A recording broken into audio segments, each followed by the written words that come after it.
Le seul et unique Nicolas Vincent Poirier est avec nous aujourd'hui pour nous parler du film Gravity qui est sorti en salle le 4 octobre dernier et qui met en vedette nul autre que Sandra Bullock et George Clooney, un beau duo d'acteurs peu connus. Mais c'est ça, j'ai jamais entendu parler de ce monde-là, mais ils sont bien, ils sont bons. Ils vont avoir des belles carrières, je suis sûre. Oui, je suis certaine.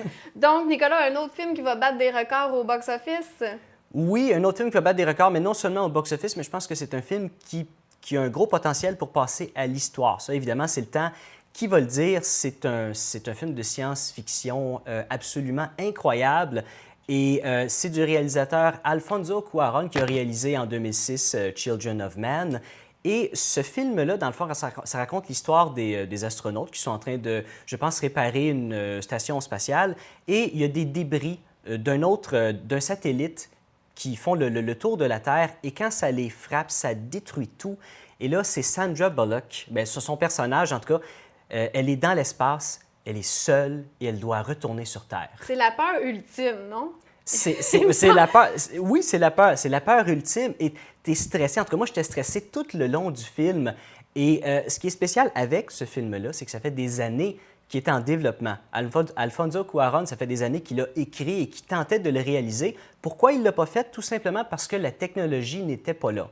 Okay. Et son meilleur ami, ça donne que c'est James Cameron. Donc, c'est pas pire quand c'est ton ami James Cameron. Donc, quand James Cameron a fait le film Avatar, alors là, il a vu que la technologie était là. Donc, c'est à partir de ce moment-là que le projet a commencé à être plus développé. Ils ont approché des acteurs. Il y a Angelina Jolie qui a été approchée.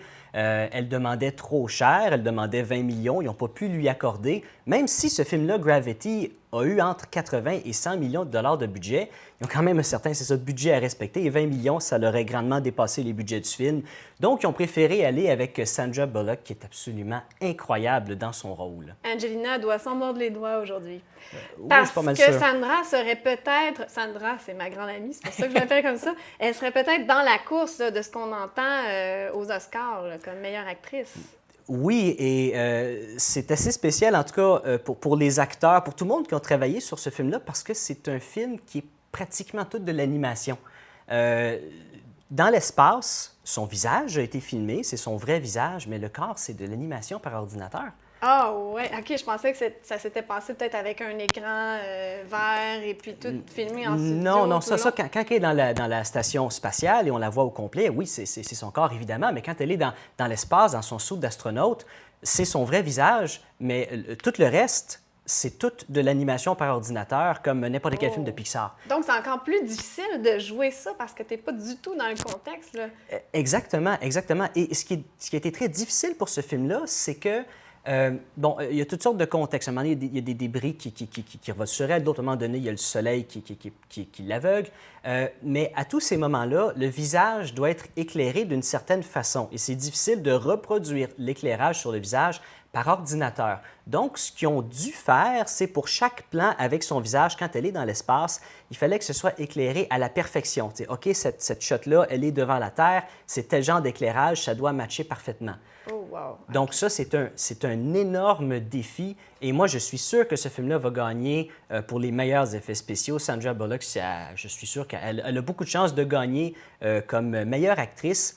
Et c'est un film qui est très réaliste par rapport à commencer dans l'espace. Un exemple, c'est quand on regarde la bande-annonce et on voit un peu ce qui se passe. Oui, il y a du son.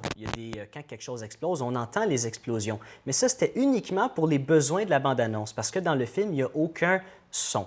Oui. Parce que dans l'espace, il n'y a pas de son. Exactement. Ah, donc, quand quelque chose explose, on ne l'entend pas. On le voit, on ne l'entend pas. Et pour nous donner cette impression-là, la musique qui est excellente vient jouer un grand rôle là-dedans. Et c'est assez touché quand tu embarques justement dans le son et la musique parce que à peu près 80 des émotions qu'un spectateur va ressentir quand il regarde un film, c'est basé sur le son.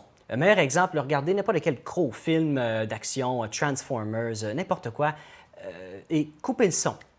Regardez l'image, coupez le son, même si c'est incroyable ce qu'on voit. On ne vit plus d'émotion, comme rien. Dans les films d'horreur d'ailleurs. C'est exactement ça. Le son, c'est ce qui nous fait ressentir le plus d'émotion. Donc, essayer d'expliquer aux investisseurs, OK, bon, on va faire un film dans l'espace, mais il n'y a pas de son.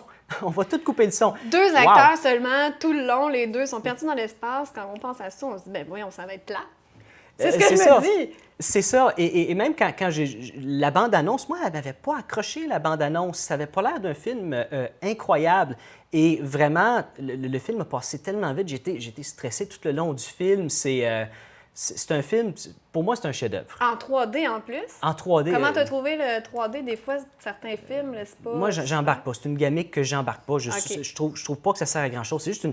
Ça peut amener rien de plus, à part des débris qui te revolent dans le visage. Non, il n'y a même pas ça. C'est ça que j'ai trouvé intéressant. Ils n'ont pas joué avec ça. Okay. Le 3D, d'habitude, c'est juste une petite profondeur de plus. Ça vaut-tu le coup de payer plusieurs dollars de plus pour le billet? Je pense pas. Mais tandis que pour ce film-là, Gravity, c'est tellement beau. Le regarder en 3D, c'est magnifique comme film. Et en tout cas, j'ai lu que James Cameron avait dit que c'était un des meilleurs films qui se passe dans l'espace qu'il avait jamais vu de sa vie. Donc, venant de James Cameron, je comprends que c'était son ami, mais c'est quand même pas peu dire. Mais il y a quand même raison. Moi, je suis pas mal sûr que ce film-là va passer d'une certaine façon à l'histoire et qu'il va bien vieillir parce que le secret d'un bon effet spécial, c'est que tu ne le remarques pas. Et que quand on comprend que ce film-là, c'est juste le visage qui a été filmé pour de vrai dans les shots dans l'espace, et tout le reste, c'est par animation, ça ne paraît pas. Donc, ça ne paraît pas que c'est un effet spécial, et c'est ce qui fait la magie du film. Donc, c'est à voir en salle maintenant, depuis le 4 octobre, Gravity. Merci beaucoup, Nicolas.